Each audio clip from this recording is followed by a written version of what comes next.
উত্তপ্ত পাকিস্তান আফগানিস্তান সীমান্ত। শনিবার সন্ধ্যা থেকে মধ্যরাত পর্যন্ত দুই দেশের সেনাদের মধ্যে চলে ব্যাপক গোলাগুলি। কোথাও কোথাও দেখা যায় আগুনও। নিরাপত্তা সূত্রের বরাত দিয়ে রেডিও পাকিস্তান ও পিটিভি বলছে, উত্তরাঞ্চলীয় সীমান্তবর্তী অন্তত ৬টি স্থানে হামলা চালিয়েছে আফগান সেনারা।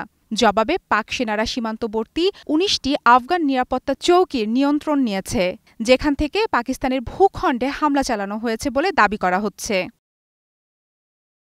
গেল কদিন ধরেই দুপক্ষের মধ্যে বাড়ছিল উত্তেজনা। শুক্রবার আফগানিস্তানের রাজধানী কাবুলে বিস্ফোরণের ঘটনার পর দেশটির অভিযোগের তীর ছিল পাকিস্তানের দিকে। এরপরই শনিবার রাতে এমন জবাব দেয় আফগানিস্তান। কাবুল ইসলামাবাদের এই আকস্মিক উত্তেজনায় প্রশ্ন উঠেছে, চলতি বছর আরেকটি বড় সংঘাত কি দেখতে যাচ্ছে দক্ষিণ এশিয়া? কারণ গত মে মাসের শুরুতে একই রকম উত্তেজনা থেকে যুদ্ধে জড়িয়ে পড়ে ভারত ও পাকিস্তান। অবশ্য হামলার বিষয়টি স্বীকার করেছে আফগান সরকার।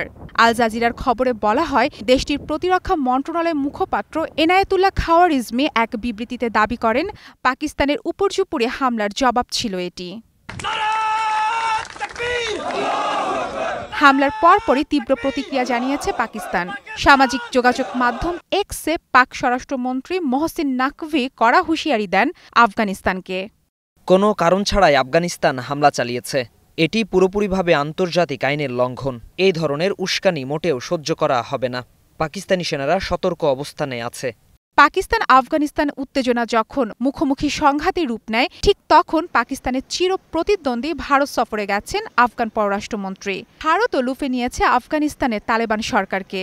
স্বাভাবিক করতে যাচ্ছে দুদেশের সম্পর্ক।